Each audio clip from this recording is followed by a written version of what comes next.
Hey everyone! In this video, I'll go over how I designed and made a 9.5 foot long aquarium table. After doing a lot of research on making aquarium stands, I decided this method would be the easiest and most versatile.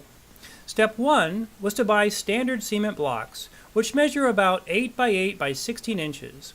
I decided to stack these 4 high in columns, so the table would have a nice 30-inch clearance underneath. I wanted to be able to sit in a chair with my legs partially under the table, as well as be able to store containers for holding water or potentially a future grow-out tub of some kind underneath. I spaced the cement columns to be about 25 inches apart, which would give plenty of leg room without creating too long of a span without a support.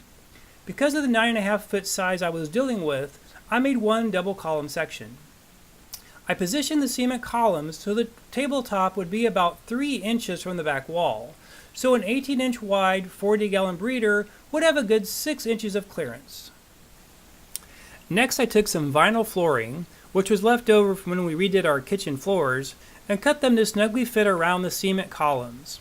Scissors worked just fine for doing this. After some experimenting, I ended up duct taping the ends together in the back, which seems to have worked just fine. Next, I had some 2 by 12 inch boards cut for me to sit on top of the cement columns. Places like Lowe's or Home Depot are normally happy to do this for you. Then I bought some 2 foot wide, 3/4 inch thick boards to sit on top of that. Because the 2 by 12 boards are actually less than 12 inches wide, for some reason, the 2 foot wide top boards overlap them a bit. After sanding down all the boards, I applied a few coats of wood stain and then several coats of Spar urethane to give them at least a little bit of waterproofing. This took by far the most time in this build, since you need to wait for each coat to dry out. Make sure to do this in a well-ventilated area. When I laid the boards across the cement blocks, I overlapped the bottom boards from the top boards so that the 6-foot sections were staggered. I applied a little bit of wood glue to keep the boards from possibly sliding. I figured the weight of the aquariums would prevent needing any type of connection between the 2 by 12s and the cement blocks that they were just sitting on.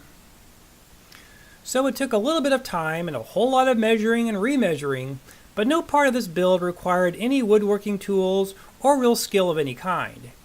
It could also be disassembled and moved fairly easily. I love the height this puts the 40-gallon breeders at, and love having all the space underneath for legroom and storage. So that's how I designed and built my homemade aquarium table, which currently holds 2 40-gallon and 1 30-gallon tank. I happen to have the 30-gallon tank sitting in my attic for the last 20-something years and figured I might as well finally use it. The nice thing about it is that it creates a very convenient shelf in the middle of this setup, which was something I hadn't really planned for. Well, I hope this was helpful. Thanks for watching.